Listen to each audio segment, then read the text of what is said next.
Bismillahirrahmanirrahim. Assalamualaikum warahmatullahi wabarakatuh. A'udzu billahi minasyaitonir rajim. Bismillahirrahmanirrahim. Alhamdulillahi wa bihi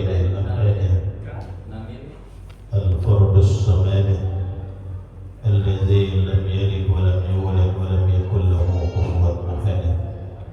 Raditu billahi rabban wa bil islam dinan wa bi Muhammadin nabiyyan wa rasulah. Amma ba'd. Pertama-tama marilah kita panjatkan puja serta syukur kepada Allah Subhanahu wa taala. Di malam hari ini kita masih diberikan umur panjang, masih bisa melaksanakan sholat maghrib secara berjamaah, dan alhamdulillah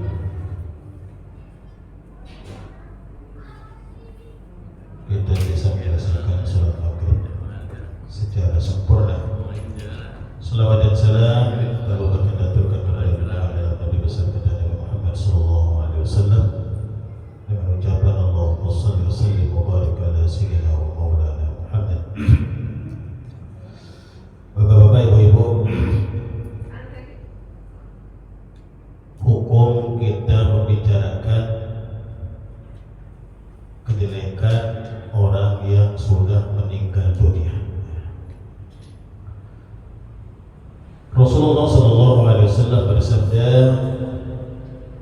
"An Aisyah radhiyallahu anha," dari Aisyah, mudah-mudahan Allah meridhoinya, anna Rasulullah sallallahu alaihi wasallam qala, bahwa Rasulullah sallallahu alaihi wasallam bersabda,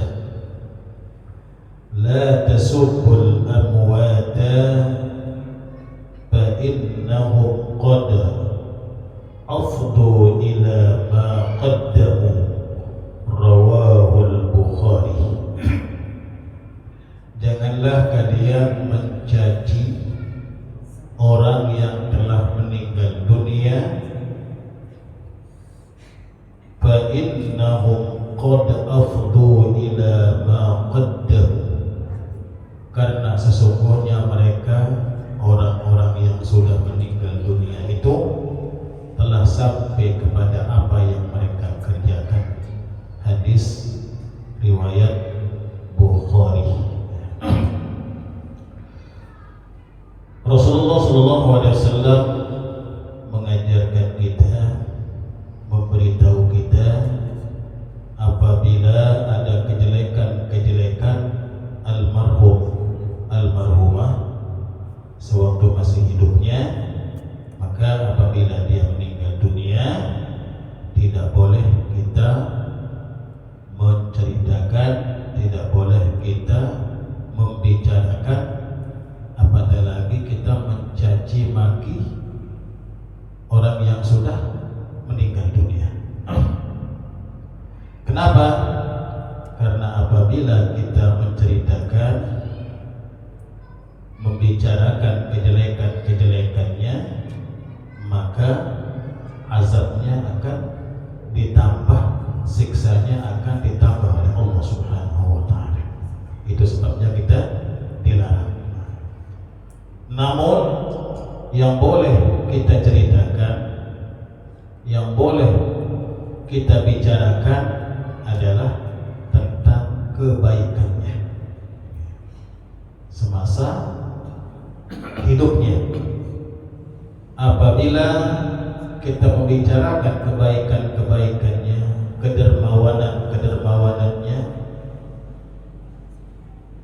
itu akan menambah pahala kebaikan kepada si mayit. Tetapi kalau sebaliknya, kita membicarakan, menceritakan kejelekannya, maka itu akan menambah siksa kepedihan yang dialami di dalam kuburnya.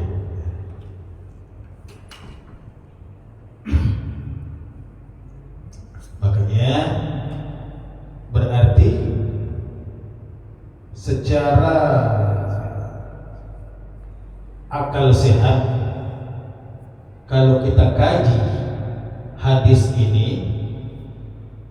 bahwa apa yang dibicarakan, apa yang diceritakan oleh orang hidup, menceritakan kejelekan-kejelekan atau kebaikan-kebaikan orang mati, berarti sampai dia, berarti merasakan kejelekan yang kita ceritakan oleh orang yang hidup, berarti menambah siksanya. Dalam artian berarti dia merasakan oleh si mayit. Apabila kita ceritakan kebaikan-kebaikan semasa hidupnya, maka kebaikan atau pahala yang dia temukan di dalam alam barzah itu dia merasakan, artinya sampai berarti kan. Seperti kita baca Yasin, kita hadiah kepada si mayit, atau doa ya, kita hadiahkan kepada si mayit, pada hakikatnya sampai berarti.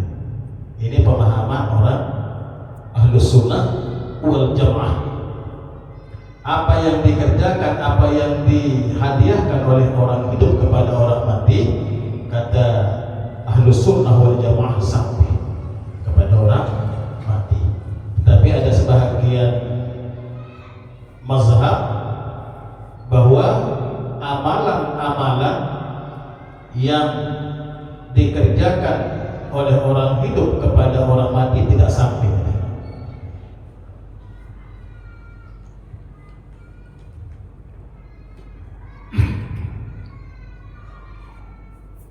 Jadi yang menerima kebaikan itu, yang menerima azab dan nikmat kubur itu pada hakikatnya adalah nyawa dan roh. Kalau badan itu ya sudah hancur lebur, bercampur dengan tanah. Jadi yang menerima pahala kebaikan itu adalah pada hakikatnya adalah roh kita. Makanya Rasulullah SAW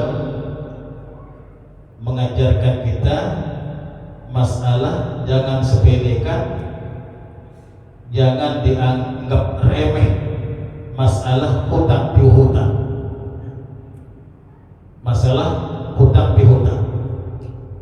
Pada satu ketika Rasulullah SAW tidak mau beliau mensolati salah satu jenazah di masa beliau, tidak mau. Sudah hadir jenazahnya di jenazahnya di masjid, Rasulullah tidak mau mensolatinya.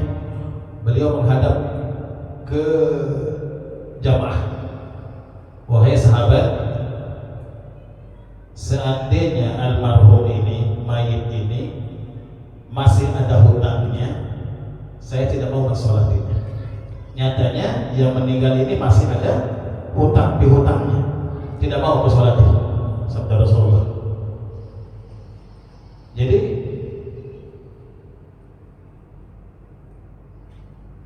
lantas ada salah satu sahabat yang namanya Abu Qatadah angkat tangan, ya Rasulullah, saya yang bertanggung jawab untuk melunasi hutang si mayit ini.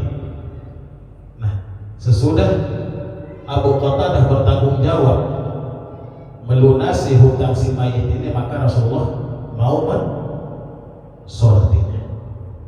Nah, ini peran yang namanya hutang piutang. Harus kita selesaikan dulu masalah hutang piutang, hubungan kita sesama manusia. Tapi ada kala kita belum sempat melunasi hutang terus meninggal dunia, mungkin saking banyaknya ya. Maka orang yang merasa dihutangi itu harus menemukan, harus mencari ahli warisnya. Karena Rasulullah bersabda di dalam satu hadis yang berbunyi, nafsul mu'mini mu'allaqun bainas sama'i wal ardi bidainihi hatta yuqda anhu. nyawa roh kita ini orang Islam masih bergantung, masih terbang di bawah langit, di atas bumi, kesana kemari, belum diterima oleh Allah Subhanahu wa Ta'ala. Nyawa roh kita ini bidaini, disebabkan oleh hutang kita. Allah nggak mau terima karena belum selesai urusan kita antara hubungan manusia, belum selesai hubungan kita. Allah tidak mau menerima itu nyawa kita, roh kita. Sampai kapan roh nyawa itu berterbangan? Hatta yuqda anhu, sampai keluarganya, ahli warisnya membayarkan hutangnya. Itulah beratnya yang namanya hutang piutang. Mudah-mudahan ada manfaat dan hikmahnya. Mari kita tutup dengan doa. Wabillahi minasyaitonir rajim. Bismillahirrahmanirrahim. Alhamdulillahirabbil alamin. Wassalatu wassalamu ala asyrafil anbiya'i wal mursalin nabiyina Muhammadin wa ala alihi wa sahbihi ajma'in. Allahumma shalli wa sallim wa barik ala sayyidina wa maulana Muhammad. Allahumma inna na'udzu bika minal kasali wa na'udzu bika minal jubni wa na'udzu bika minal bukhli wa na'udzu bika minar riya wa na'udzu bika minas sum'ah wa na'udzu bika min fitnatil mahya wal mamati wa na'udzu bika min 'adzabil qabri wa na'udzu bika min fitnatil masiihid dajjal. Allahumma ighfir lana dhunubana ولوالدينا وارحمهما كما ربيانا صغيرا ولجميع المسلمين والمسلمات والمؤمنين والمؤمنات الأحياء منهم والأموات. اللهم ربنا آتنا في الدنيا حسنة وفي الآخرة حسنة وقنا عذاب النار. صلى الله على سيدنا محمد وعلى آله وصحبه أجمعين. سبحان ربك رب العزة عما يصفون وسلام على المرسلين والحمد لله رب العالمين. Sekian.